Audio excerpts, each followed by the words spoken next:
Okay.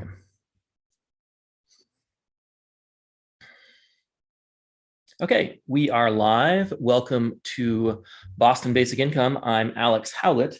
This week we are discussing Chapter 4 of Basic Income, a radical proposal for a free society and a sane economy by Philippe von Parijs and Yannick Vanderborght.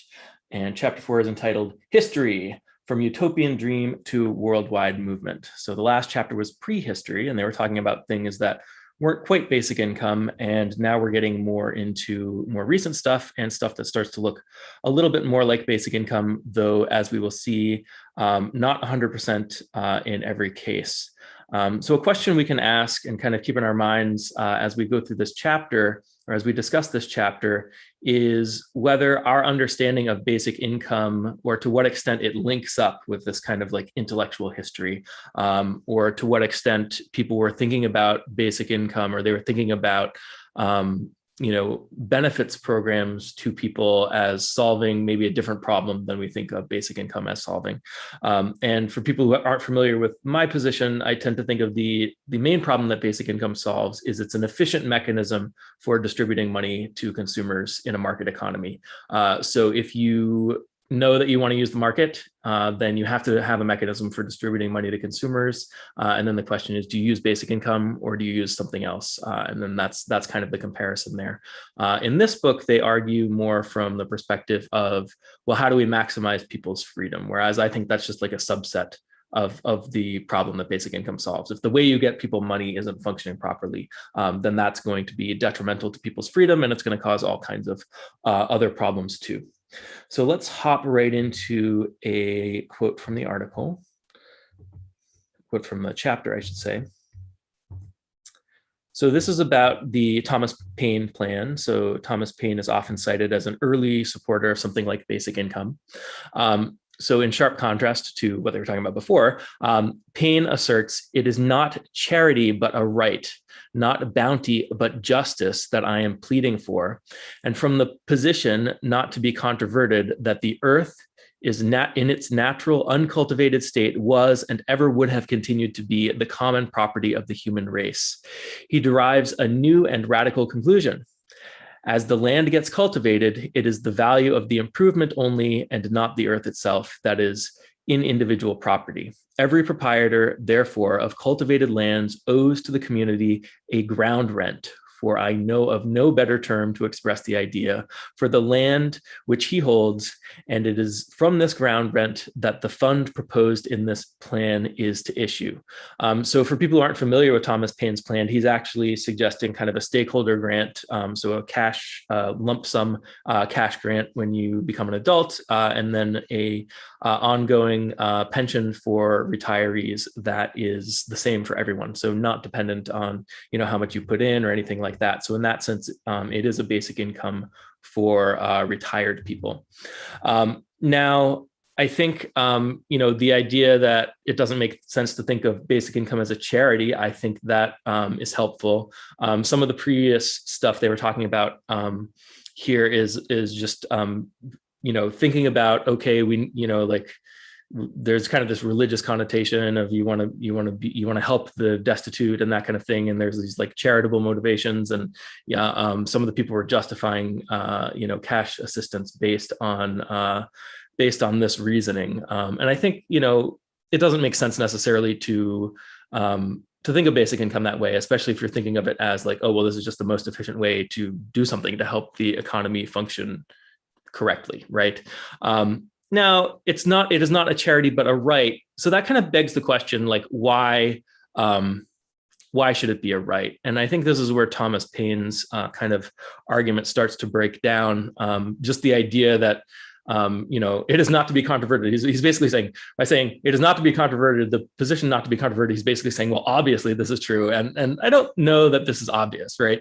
The problem that we're trying to solve is efficient allocation of resources.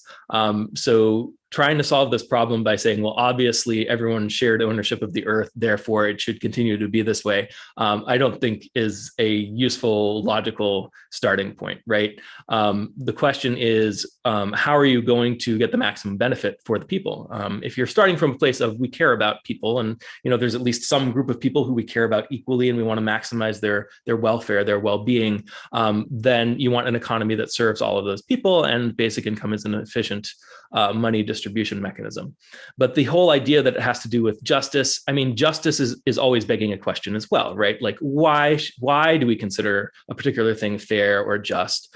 And usually the answer has to do with, well, it helps in some way if we think of it that way, right? So if we think that it's wrong to kill someone, then that helps us, not kill people or something like that, and that's better for society. A society is more likely to survive if we're not murdering each other. And similarly, why do we punish people? We punish people because it is efficient for social coordination to keep everyone following the same rules. So you want to have an incentive there to kind of get everyone on the same page, working towards the same thing. So justice is never kind of an answer in itself. The question is, why do we consider certain things just? So Paine is trying to make this an answer in and of itself. Of course, justice is supposed to feel like it represents a deeper truth, but it never does. It always is more. There's a more ultimate explanation kind of behind why we have certain systems of justice or certain beliefs about what's moral and what's just, that kind of thing. So the idea, you could imagine a scenario in which you use the argument that Paine is arguing, and you end up with a suboptimal basic income, right? Because maybe there are improvements that humanity made that on the land that if you gave more people more access to them, society as a whole would be better off. But you have this kind of moral idea that, oh no, someone made the improvement, therefore it should be property and someone should own it, that kind of thing. I think, whether someone, gets to own what they make or something, that has, whether it's efficient for someone to get to own what they make, has to do with whether it's compatible with the incentives that maximize the well-being of society, right? So if people are still going to make the improvements, even though they have to give up some of them, or they have to be given up after a period of time or something like that, then that's fine. You want the work to be done to support society. You want to produce capacity to produce more stuff, and you want to keep all of that going. You just need the incentives to be enough and to be kind of distributed properly, and then you can have an economy that produces maximally for the benefit of the people. You're limiting yourself if you're saying, because it was the earth, then people deserve it. You're saying, okay, well now we don't have any room to say that, okay, well people have a right to stuff that other people built too, because sometimes that could be efficient. Yeah, go ahead, Eddie. Alex, I'm curious. I've heard you use a lot these words like optimization and efficiency and the well-being of society. Sure. And I get the feeling from things that you've said that at least one thing that you're including that is maybe different from other economists is sort of leisure, because I think most economists would generally look at maximizing GDP. But I think you have one argument, for example, that you also have to think about, non-paid work, which does not show up in GDP, but is part of the well-being of society. So I was wondering if you could talk more about that, how you view efficiency when you're thinking about what, because you've talked about how basic income, gives you is the most efficient way. It gives you the most efficient labor market, and it's the most efficient way to get money to people. Yeah. So yeah. I think all economists would agree that efficiency is, using the minimum amount of inputs for the maximum amount of output, right? So then the question is, what's the outcome that you're trying to achieve, that you're putting resources into? And I think you're right that some economists don't pay attention, especially at the macro level. They want full employment, and they maybe kind of assume that full employment goes along with efficient employment, that the product of the labor is the labor is automatically going to be productive if you're employing people, that kind of thing. But I think it's also true that economists do pay attention to labor leisure trade-offs, and they certainly do when they're paying attention to whether people choose to be workers, that kind of thing. There's kind of always a reservation wage, oh, you're not paying people enough, they won't work. There's kind of by default, you're assuming that people don't want to be workers, so you have to pay them to get them to do that. I think that's something that most economists understand. The question is whether they're kind of putting that together at the macro level. Does that make sense? Right. Yeah. Yeah.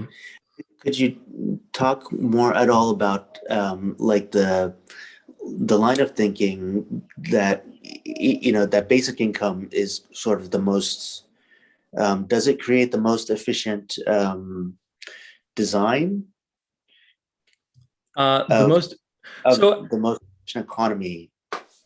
Is there a line there? Yeah, I mean, so if your goal is to get money to consumers and you kind of value all consumers equally, then kind of my position is that it makes sense for basic income to be your baseline, kind of your standard. Right. And if you're coming up with another income distribution mechanism, you have to kind of compare it to that. And if you are also, if you're looking at stuff like wages, right? Why is there such a thing as a job? Why is there such a thing as wages? That's because there's work that won't get done unless you pay people to do it. So then you have jobs and you have a labor market and you have wages. Right. If you are creating jobs or kind of stimulating the labor market for a reason other than the product of the labor, then you are using it for the purpose of getting people money. And if all you need to do is get people money, then basic income is the simplest, most direct way to do that. And you're not going to distort any incentives in any labor markets, or, like we also stimulate the financial sector. And, the financial sector does not exist for the purpose of pushing money to consumers, but we stimulate the financial sector to boost demand, that kind of stuff. So you can kind of look at some of the mechanisms that we use to get money to consumers now. And if you think about them as like, well, yes, these things do provide money to consumers, but that's not what they're for. The money is supposed to provide an incentive, or So it's I'm not saying everyone should get all their money from basic income, of course. I'm saying that that's your default unless you need incentives to be different. And then if you push beyond that, then you're going to move incentives even more. There are optimal incentives, and then that corresponds with kind of the optimal rate of basic income for the economy. Right. I think it's interesting to think about I get what you're saying. And I think it's interesting to think about the distinction between sort of distribution effects and like sort of production or utilization effects. And my feeling is that, pre-industrial revolution, when it's an agrarian society and you have very little productivity growth, it's mostly a distributional effect. That if you had a basic income, in like, 1200 or something, for the most part, you would just end up with the peasants being able to, eat a little bit better and the lords not being able to eat quite as well.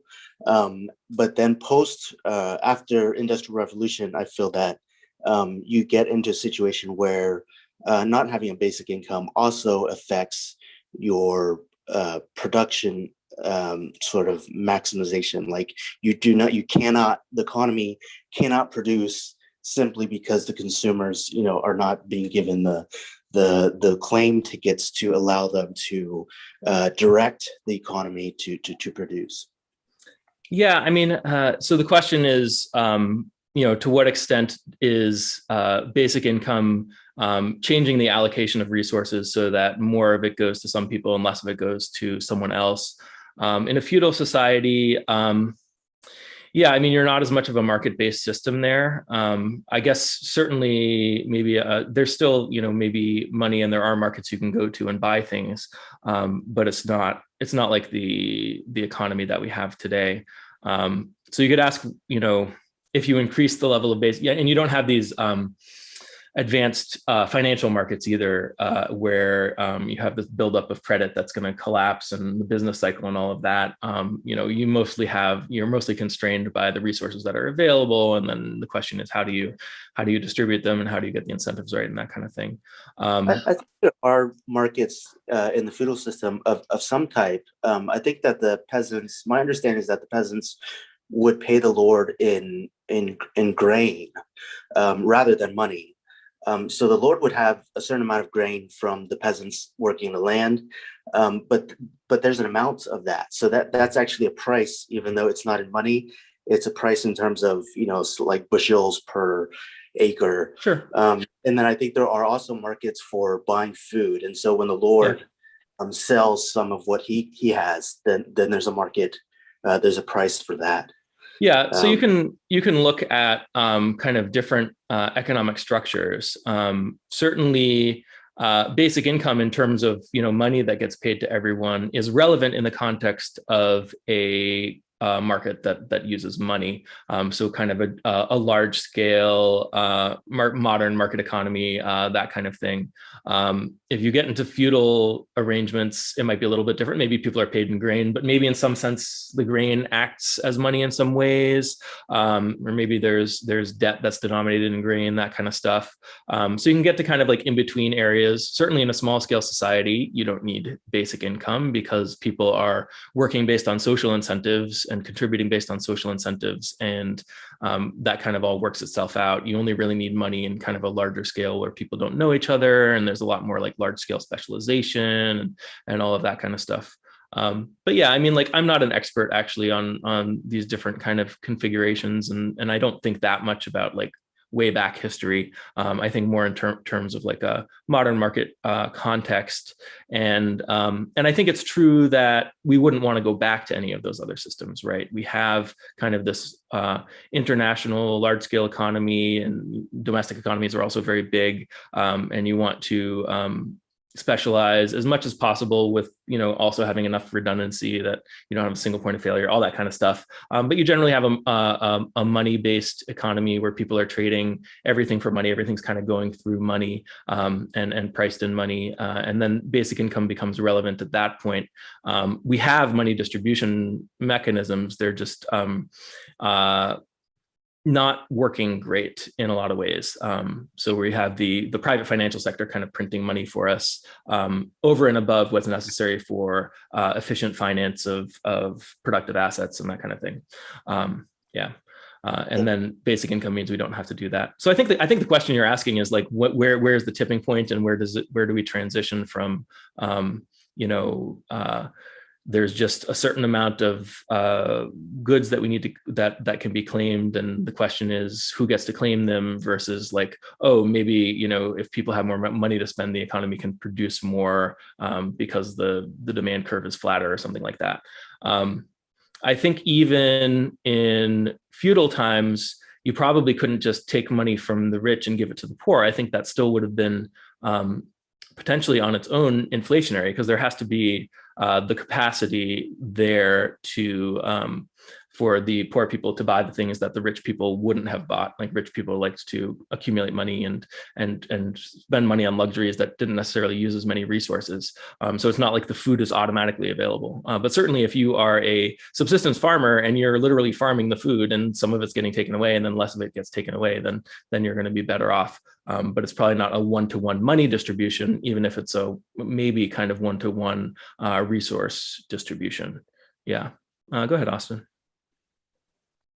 Hey, I think you sometimes underplay the interchangeability of luxury consumption and mass consumption. So even in the feudal lord scenario, say the feudal lord is eating meat.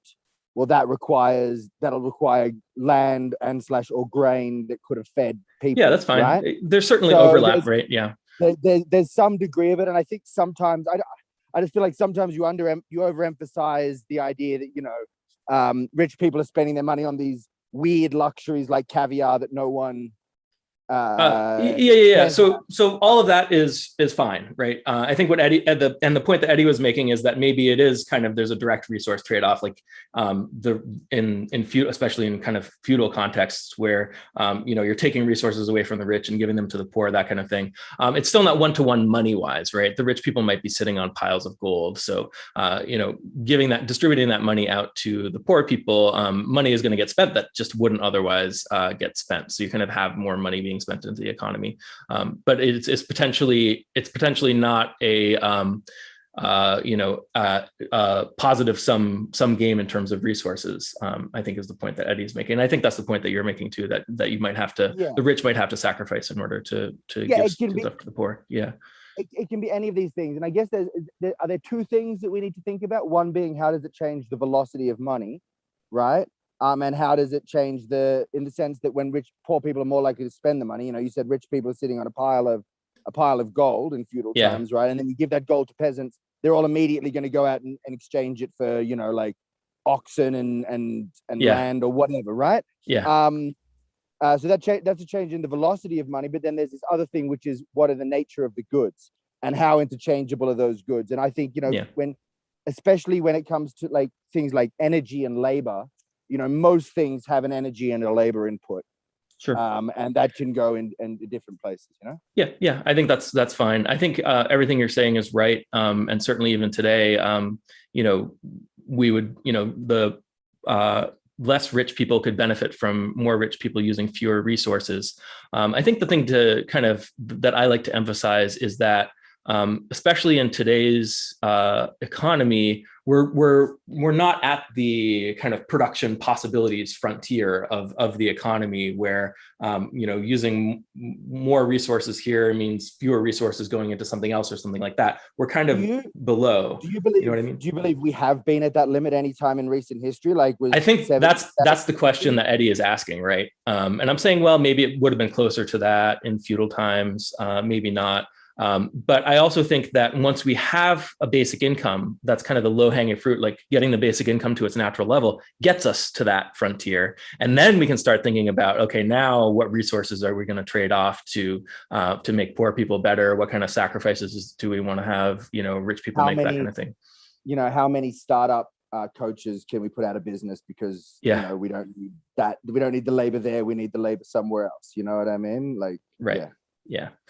And all these are important questions. I just like to emphasize the easy stuff. Like the first thing you can do is replace these ineffective, inefficient ways of distributing money to consumers with basic income. Then once you've done that, now the only constraint on your economy is actually the resources. And then you can think about, well, maybe I could do even better by redistributing some of the resources, that kind of thing.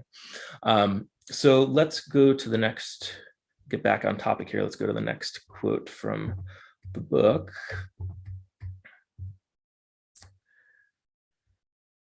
So this is Joseph Charlier, I think that's his name. In this book and others he published on the subject up to the end of his life, Charlier refined his proposal and defended it against all sort of objections. Yes, the level of the dividend will be such that the state will secure bread to all, but truffles to no one, he argued. Too bad for the lazy, they will have to get by with the minimum allowance. The duty of society does not go beyond this, to assure to everyone his fair share in the enjoyment of the elements that nature has put at his disposal without usurpation by some people to the detriment of others.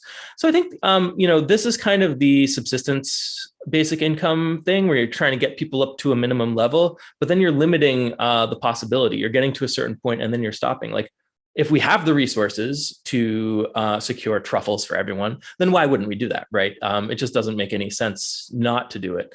So I think when you're thinking about it in terms of duty, like what duty does the state have? Well, I think the main duty the state has is to represent the collective interest of the people and to maximize the benefit, right? It's not like to stop somewhere at some minimum level or something like that. Go ahead, Austin. Yeah, so sorry, I don't mean to keep jumping in, but sure. I just saw recently a thing about about caviar. So some company in China has come up with a way to mass produce caviar, right? Not truffles. Okay. And then there are people writing op-eds like, oh no, this is going to destroy caviar as a luxury good. And it's like, surely that's a good thing. and you know, people are pointing this out. It's like if the thing that was a luxury that only a few people could enjoy is now available to more people, that's a good thing. But because we've got this industry that depends on it being a luxury good, where they're selling it for, you know, I don't know what, some ridiculous price per kilo, and that supports a different kind of industry than would be serving it as a mass market product, you know, and they have like, I don't know what they're worried about, that the loss of that economic activity rather than the availability, the superabundance. We talked, you had an episode about post scarcity once, right? Yeah. And I think and of course you're never going to be post scarce if scarce means finite, but something like this, it shows that like we're in a kind of a situation of superabundance, and like we could make truffles for everybody. We could have like teams of crack scientists at the, you know, World Food Program figure out a way to make truffles in space or something. It doesn't matter, and like shower the world with truffles. We have the technology to do that if that's what we decided to do, but we don't. But we're held back from solving these problems by this more basic issue. Yeah, similar thing with the artificial diamonds, that, you know, the lab grown diamonds, that kind of thing. A lot of people are really trying to kind of differentiate between those and the ones that were dug up naturally and that kind of thing. You know, there's always going to be some of that, like people trying to differentiate the luxury good from the non-luxury good. But yeah, really, if all you want is to eat caviar, and we can make caviar really cheap, then that's a great thing. Caviar might not. What's that? Fine art is a really interesting example. Yeah. You know what I mean? Because like, you know, Banksy sold his, and artists are aware of this and play with the idea. They have to, right? Yeah. Because it's so obvious. Like, so Banksy did a thing where he, you know, had some random unknown artist on the street selling his works, and then announced later on that those were his works, and they shot up in value. And it's like, it's the same item, right? And maybe he didn't do it. Maybe he just said he did it. You know what I mean? Like after the fact, and like, and if he just said that, does that make it worth more or worth less? Right? Yeah. And there's this sort of this fetish of the original when reproductions are identical, and no one can tell the difference, right? There's still this fetish of the original as this, you know, $500 million object. Yeah, and that is it's a Tinkerbell effect. It's only true because everybody believes it's true.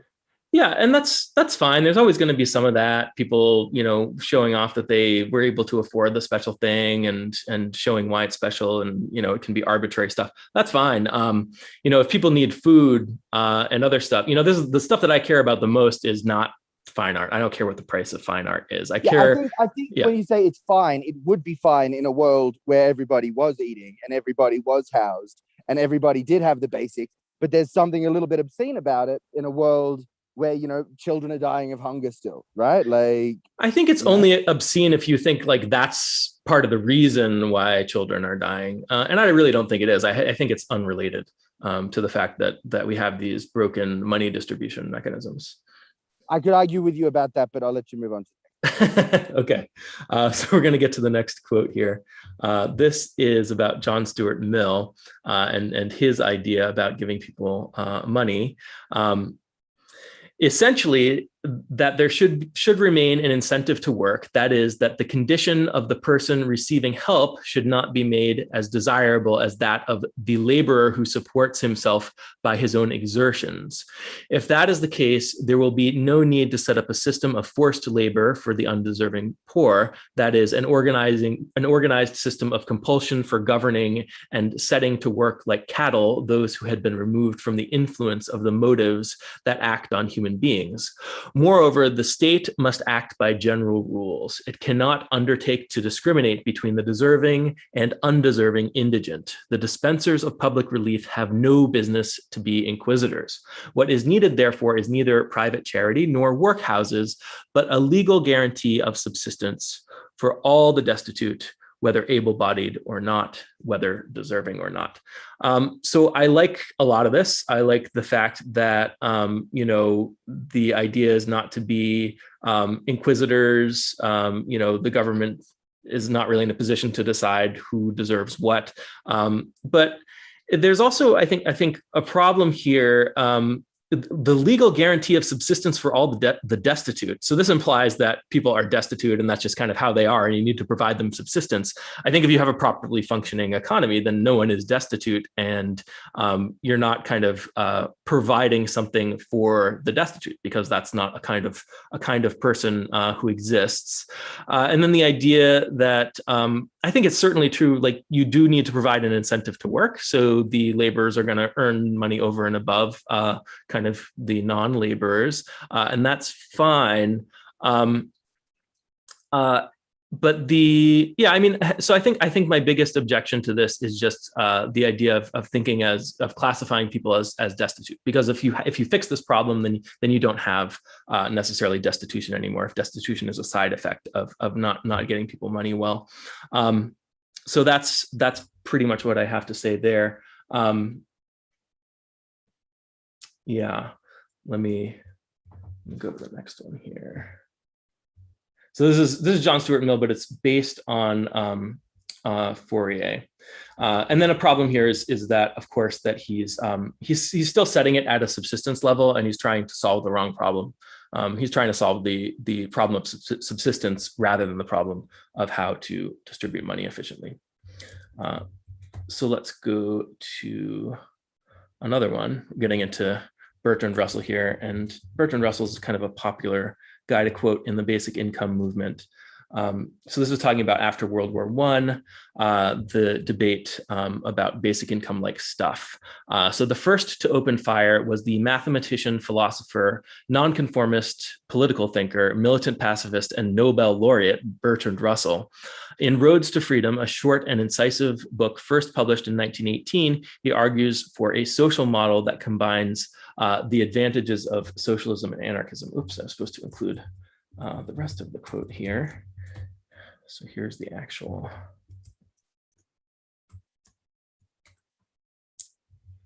Here we go. So here's the quote. Anarchism has the advantage as regards liberty, socialism as regards the inducement to work. Can we not find a method of combining these two advantages? It seems to me that we can. Stated in more familiar terms, the plan we are advocating amounts essentially to this, that a certain small income sufficient for necessaries should be secured to all, whether they work or not, and that a larger income, as much larger as might be warranted by the total amount of commodities produced, should be given to those who are willing to engage in some work, which the community recognizes as useful. So I think, again, the problem here is the sufficient for necessaries part. And I think, this is a basic income, right? This fits the definition of basic income. The question is, are you going to get an optimal basic income using this logic? He's locking himself into an amount only sufficient for necessaries. That again limits what's possible. It prevents the basic income from serving its most important function, which is to provide an efficient default mechanism for getting people money so the market can efficiently allocate resources. So I like, and then the whole kind of anarchism, socialism. Well, if socialism is based on labor, that kind of thing, I don't know. You want the incentives to be right, that we provide the most benefit to the people. So that's kind of my thought on that. We actually have a few more Bertrand Russell quotes here. Go.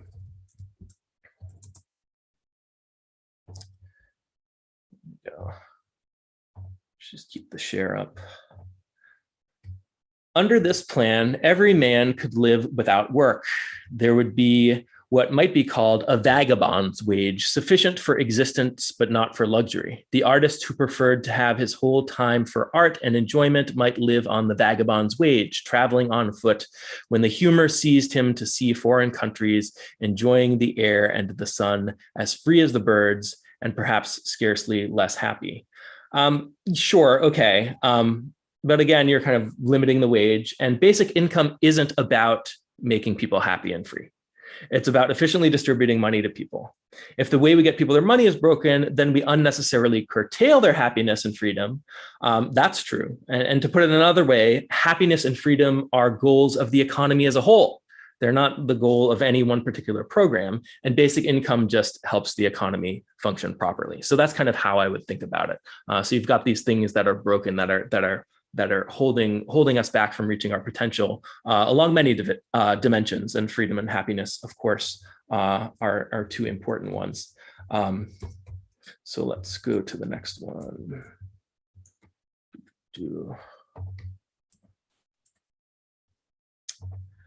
Like Fourier and Charlier, Russell warned that the provision of this certain small income sufficient for necessaries would affect people's willingness to work.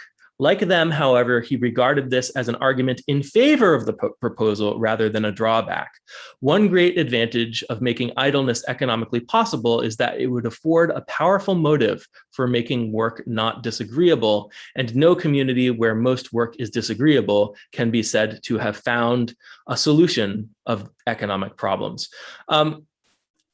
Okay. I mean, I like to say that if your basic income isn't causing people to stop working, then it isn't high enough.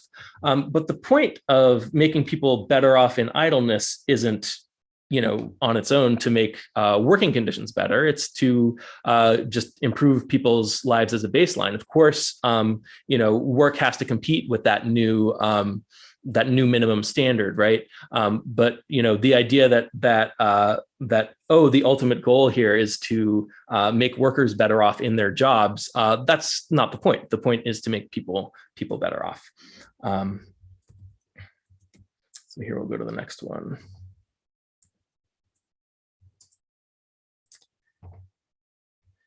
In Praise of Idleness, Russell returns to this theme. Modern technique has made it possible for leisure within limits to be not the prerogative of small privileged classes, but a right evenly distributed throughout the community. The morality of work is the morality of slaves, and the modern world has no need of slavery. Yet he also suggests that granting to all the right to idleness may be viable only if there's sufficient social pressure against using it. When education is finished, no one should be compelled to work, and those who choose not to work should receive a bare livelihood and be left completely free. But probably it would be desirable that there should be a strong public opinion in favor of work, so that only comparatively few should choose idleness. So this is a little bit funny. Here, Russell is making an argument kind of about shifting away from monetary incentives in favor of social incentives. I'm not sure how important this is. There's nothing kind of inherently better about social incentives. They work great at a small scale, but they're no less coercive than monetary incentives, right? And then, yeah, go ahead, Austin.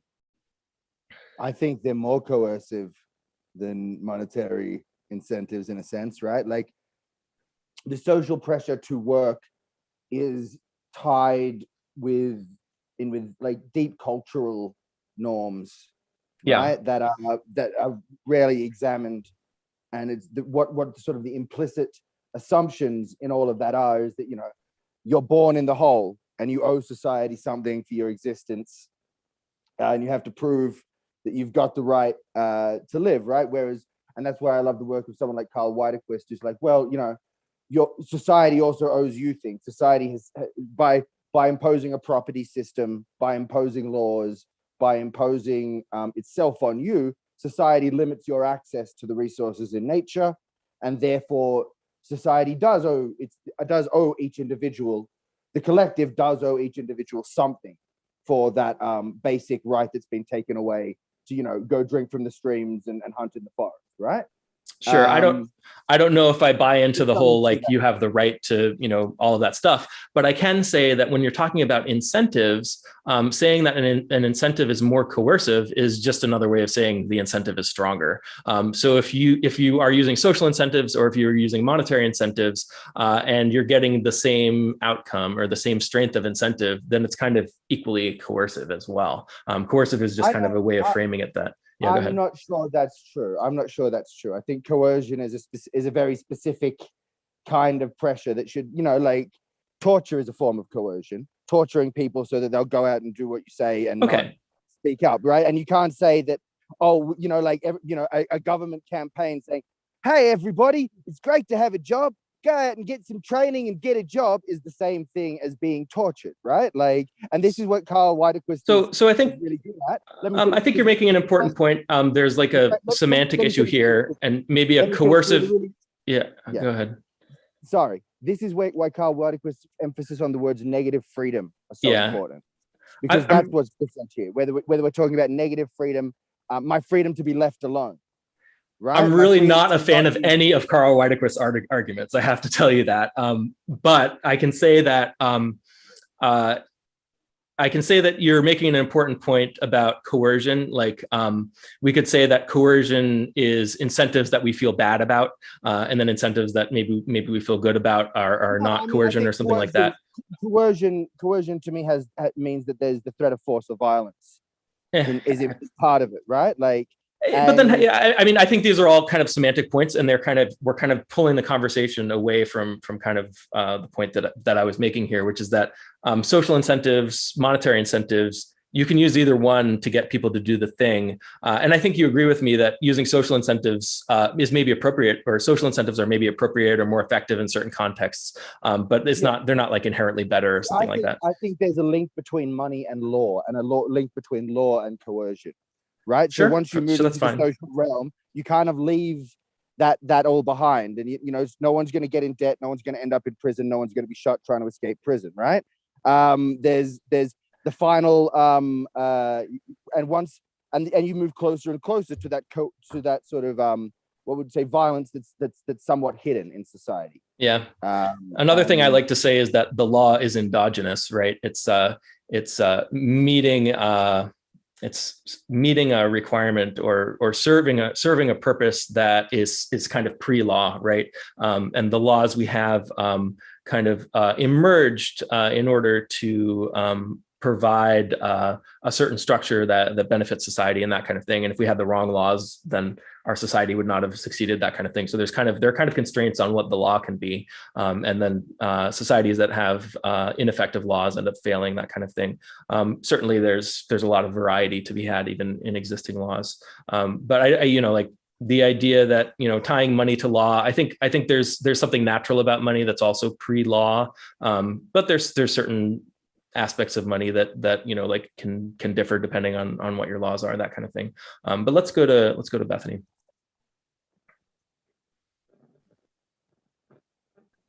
Hi, I was just going to say that I think that social incentives might more often be internalized, like not all of them, obviously, but a lot of them might become what feels like people's personal motivation. So that would potentially be preferable.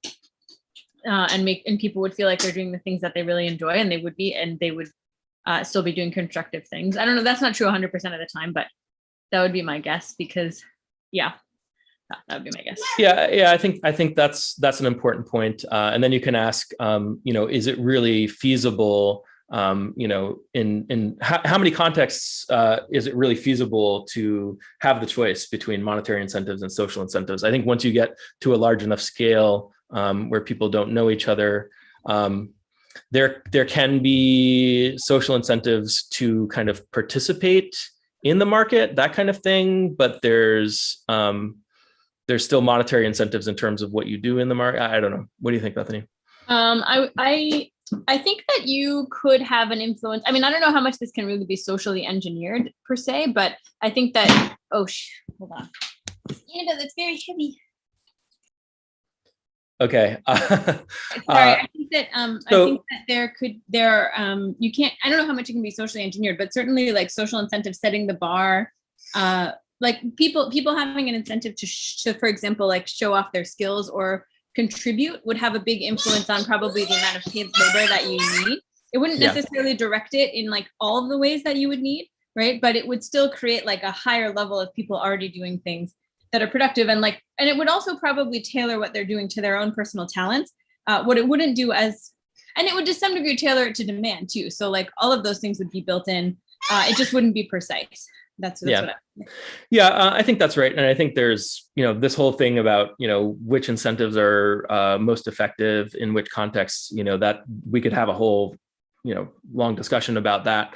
I think the idea, you know, Russell is kind of implying that if you're not using monetary incentives, then people aren't being compelled. I think any incentives compel, right? Maybe they're internalized, so it doesn't feel that way, and maybe that's good. I don't think you can blanket say that that it's a good idea to switch from monetary incentives to social incentives. I think is the point that I wanted to make there. Yeah, go ahead. I was just going to say that I think it is sophisticated, though, that he's thinking about both kinds and how they could even potentially trade off against each other. Like that is I'm kind of impressed that he's thinking about that. Yeah, that's a fair point.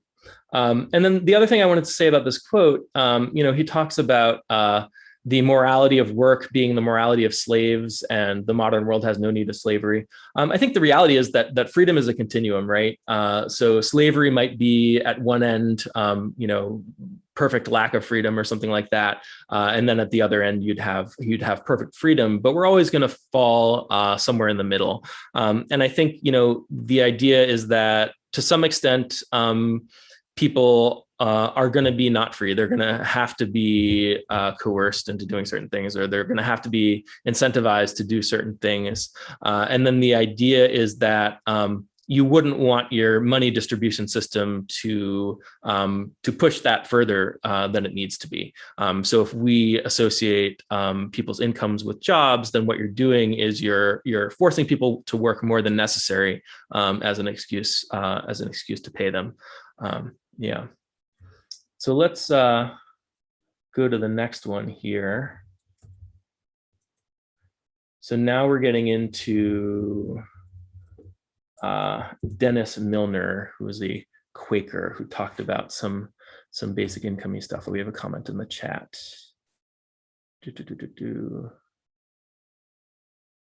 Yeah, more about social incentives and monetary incentives, but I think we've talked about that enough for right now. So let's go into the next one. So this is Dennis Milner. Persuading people to work, the Milners wrote, is an educational problem. Starvation must not be used as an educative force, for it only makes inefficient workers. Having gained access to the primal necessities of life, workers will be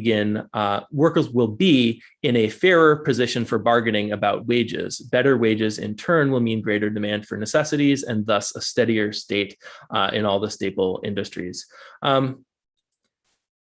I don't know that. I guess maybe he's using the word educate to be charitable. Maybe he's using the word education instead of the word incentive.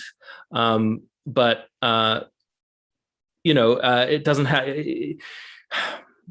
If you're in a context where you don't have enough resources for not everyone to be kind of pulling their weight, then you kind of can't get by without starvation being an incentive.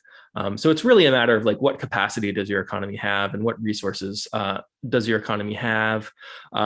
And again, he's talking about primal necessities of life as well. So he's limiting to the subsistence level again. And he's thinking about wages, higher wages as being better. Well, wages are associated with work, which is, if that the higher your wages are, especially as a share of your income, the kind of more coercive your income is. Yeah, go ahead, Bethany. Yeah, when was this guy writing? I forgot. I didn't catch who it was. This guy. Oh, this guy's name is Dennis Milner. I think he's writing around the turn of the century, but I'm not 100% sure. So I was asking because it seems like he has the intuition that there is more capacity to meet greater demand, and demand might be limiting production. And that seems plausible if it's post-industrial revolution, especially. So, even though you might say that might not be true in all circumstances, he might have had that instinct in his circumstance. That might have been correct. Yeah. I think that's an important point. If people have more money, this is kind of what we were talking about earlier with Eddie. If people have more money, then they can activate more of the economy's resources. And if it's a steady stream of purchasing power, then they can activate the market in a steady way. So this is kind of what he's emphasizing here. Of course, I would emphasize that the point of basic income is not to stimulate the productive economy. The point of basic income is to give people access to the economy's output, and then a side effect of that is that the economy will probably produce more. You could set it up so that you have a basic income at the natural level and the economy produces less if you want to conserve resources, that kind of thing. I really like to separate, efficient money distribution, efficient access to the market from like trying to get the market to produce more, that kind of thing. Yeah, Bethany. Yeah, I guess I'm curious that you separate it like that, because it would seem like your market's not working well if a reason that people are not getting access to things, or the reason that it's not producing as much stuff for people, is simply lack of money to like stimulate demand. Maybe there's another reason like environmentalism or something that's going on, but yeah, I don't know why you would separate that out. That seems like part of a broken, like part of what makes it broken, if you're underproducing what you could for people. Yeah, I mean, I guess it's this idea of kind of you're using demand to stimulate the economy, right? To it's you're framing it as like the goal is to kind of get the businesses going, whereas I would emphasize that the firms and the producers kind of ultimately serve the consumer. So the idea is, instead of to get the businesses to be producing as much as possible, you want to put the consumers in the position to activate the production as efficiently as possible. And then, that's probably going to go along with businesses producing more. But you're shifting the emphasis in terms of like what the ultimate objective is. Yeah, sorry, I was unmuted. Yeah, I was just going to say that he might be thinking of it in terms of what benefits consumers. Like, it's not so clear which framing maybe he had in mind. Yeah. Go ahead, Austin. So, sorry, it's jumping back a little bit, but you described wages as coercive when you were discussing this quote. Yeah, that's right. That before, and it's something I thought about a lot, and I think it's wrong. I think wages are it's like the opposite. It's like wages are this strategically placed relief from coercion that you get, right? Like like you say you don't like Carl Widerquist's ideas, but when you're saying that that there's any coercion in the employer-employee relationship, it sounds like you're saying something quite similar to what he says. See, because what he says makes a lot of sense to me. It's like, well, the property system itself is inherently this violent thing where people have just taken stuff using force, right? And that is imposed upon me. And then I'm told that I can get relief from that coercion by performing labor, right? And so it's like,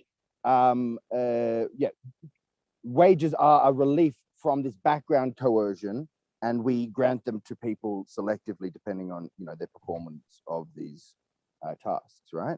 Right. So it's like the inverse.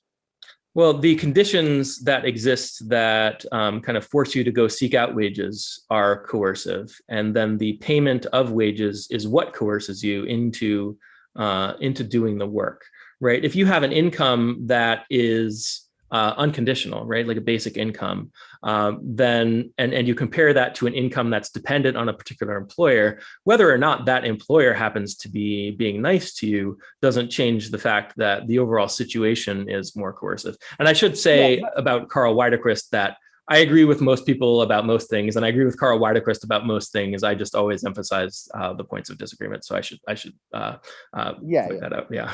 Well, that's the same as how I interact with you. I agree with you about most of what you say, but I end up talking 90% of it at the time about the 10% of stuff that we disagree about. But right, that's the interesting stuff.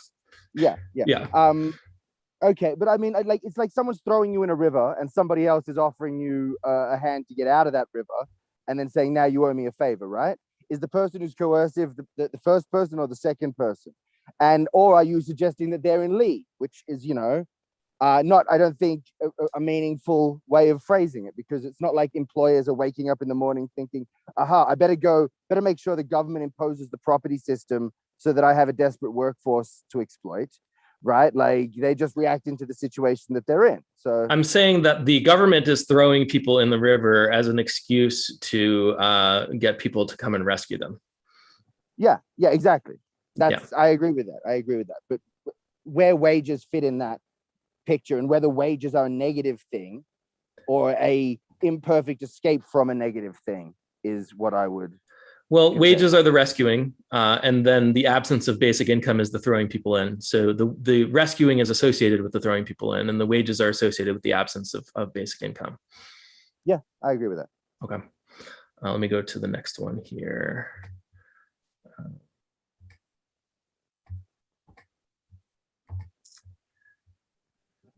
So Clifford H. Major Douglas was struck by how productive British industry had become after World War I and began to wonder about the risks of overproduction. How could a population impoverished by 4 years of war consume the goods available in abundance when banks were reticent to give them credit and their purchasing power rose only very slowly? So I think this is more closely related to the main problem that I see basic income solving. How do you give consumers access to the productive capacity that's there? So I like this perspective.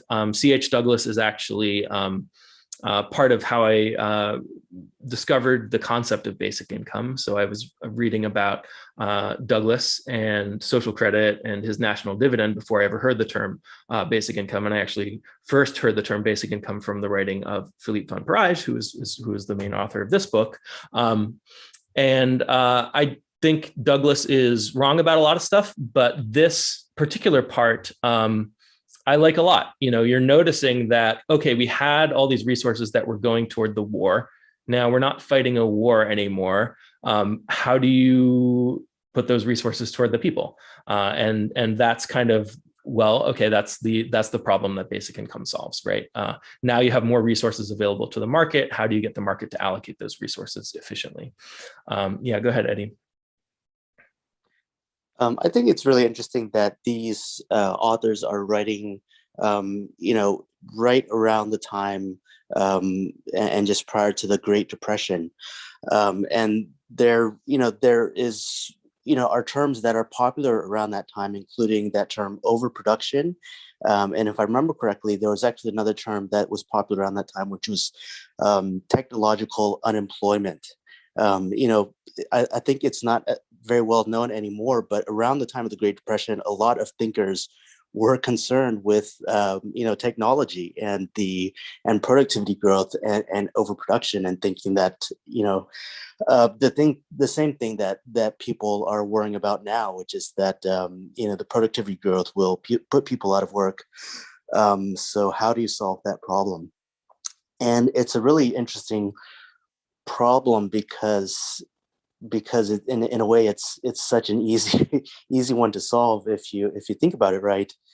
Because when you say overproduction, why are you producing quote unquote too much? It's too much only in the context of when you are stuck thinking that people have to have money to buy the stuff, and they have to get their money to buy the stuff from working a job. And once you start thinking that you can just give people basic income, then that overproduction becomes a nonsensical word. There's no such thing as overproduction, especially not in our society. There are still people who want and need things that the economy can produce. In fact, there's a lot of people who want and need things that the economy can produce. Yeah, it's an interesting concept, overproduction, because there's kind of a few different things. There's like, is the economy producing at the maximum it could, and are consumers able to access that production, or is there a lot of potential for production that's not getting activated because consumers don't have the potential or the purchasing power to activate it? So you could have potentially a situation that people might frame as overproduction, but it's really underproduction and underconsumption because that output is not necessarily getting produced, or it's going towards something inefficient or something like that. So I want to get into one more quote before we finish. So let me do that. So now we're getting into Milton Friedman and the negative income tax. So Friedman, however, did not favor just any negative income tax. He wanted one that was low enough so that the public will be willing to pay the bill, and also low enough to give people a substantial and consistent incentive to earn their way out of the program. Depending on the level of the income guarantee and the corresponding tax rate, the scheme could vary. In his judgment, from the eminently desirable to the irresponsible, That is why it is possible for persons with so wide a range of political views to support one form or another of a negative income tax.